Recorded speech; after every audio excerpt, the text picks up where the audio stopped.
dar vienas automobiliukas, dar vienas Fordas. Žiūrėkit, koks gražus galas, lediniais žibintais. Graži praktiška spalva, raktį atrakinimo užvedimo sistema, didesnis minivenas ir kas priklauso didesnį minivenam, aišku, 7 vietos. Tai žiūrėkit, šokam į galą, pasižiūrėt, kaip ten galiorka tilptų, tikrai vietos pakanka. Gale klimato kontrolė yra 220 įtampos skaitiklis. Beraktį atrakinimo užvedimo sistema. Žiūrėkit, daug visokiausių dalykėlių. Tai pradėt nuo to gal ledinis skydelis. 197 ridos. Rida fiksuota, viskas yra čia. Techninė apžiūra dar galioja vokiška.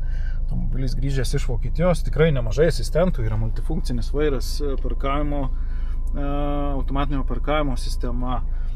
Galinio vaizdo kamera, priekinis šildomas stiklas, navigacija, telefonas, visa kita rasi čia, tikrai daug dalykėlių, beraktį užvedimo sistema minėjau, traukos kontrolė, klozonos asistentas, juostos palaikymo, vienu žodžiu tikrai yra visko šitam Fordukį ir metai 16, variklis 2 litrai, dizeliukas 103 kW. Tai vat, kas nori tokio automobiliuko, kelionim labai patogus, galit gauti su gera arba bloga kredito istorija, įsimokėtinai, kas norit už savo pinigėlius atvažiuoti, registruot tenai, atvažiuojam, prasivažiuojam, įsibandom, iš karto registruojam ir turit naują savo kelioninį automobilį 7-vietį. Tai vat, sėkmės.